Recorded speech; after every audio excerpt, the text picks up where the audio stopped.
cover your ears and eyes. It's the White House Communications Director that's coming to the microphone.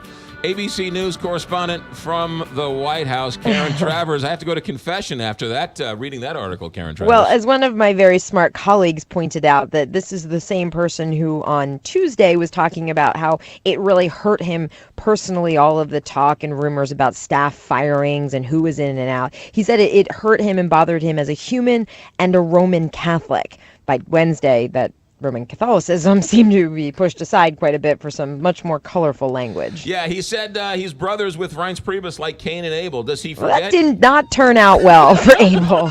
Does he realize that Cain killed Abel? Does he not remember that part of the Bible? You know, watching that interview live yesterday in between my slew of radio calls, you're just like, did that just happen? I mean, what is going on? And so we're filing on all this yesterday throughout the day. Sarah Sanders is asked about this feud because of that comment on CNN, the tweet from Wednesday night. And we thought that was bad. We thought that this was like hitting another level of staff dysfunction and infighting, which is not new in this White House. Sarah Sanders said the president likes healthy competition. This isn't groupthink, that people bring different opinions and perspectives to the table. Sure. Then 5:30 comes around and, suddenly this is not differing perspectives. These are crude personal attacks. And also what seems to be, a coup effort by Scaramucci to push Reince Priebus out and, kind of making this case directly to the president.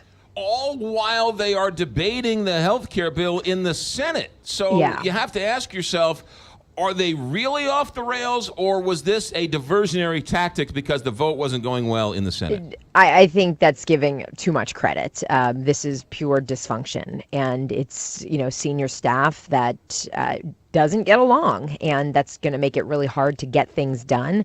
If there was any clever strategy to try and do it to distract, at that point yesterday, we didn't even know where healthcare was going for sure. But what it does do, though, is it distracts from the legislative effort. It distracts from the policy agenda. But that's not just the infighting. The president himself this week, I think one of the takeaways now in the 7 hours since the healthcare effort failed overnight is, what did the president do this week? He was tweeting a lot about Jeff Sessions. He was tweeting a lot about, his frustrations about Russia.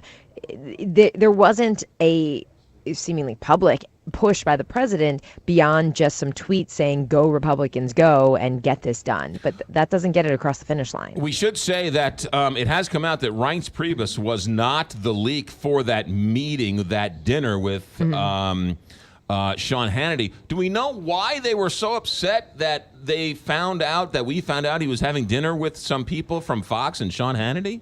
No, you don't. And you wonder, what are the personal beefs that everybody has right now? Scaramucci certainly portrayed it as Reince was jealous that this dinner was happening and he wasn't invited. And, he seemed to be almost taunting him with some of those comments, too. This is a White House that very much operates on access. The president keeps an open door policy, which is very different from previous presidents. That's how it worked at Trump Tower. You wanted to go in and see Donald Trump, you went in and saw Donald Trump. You want to see the president now? You could probably go in and see the president. And there's this sense that the last person in the room with him is the most influential before a decision is made or before something is announced. So there's this hovering, imagine everybody trying to be around the boss to be that last person in the room. And that feeling of, if I'm not in the room, I'm missing something. So it's kind of created a Grand Central Station lobby sense in the White House. And that's very different than previous administrations. I'm talking to one Obama person recently, said, the president's time is the most valuable thing they have. And you have to be very careful about how you manage that to make sure everything is balanced. And, this White House just runs things differently. Karen Travers, have yourself a good weekend. Thanks for checking in. Thank you. All right.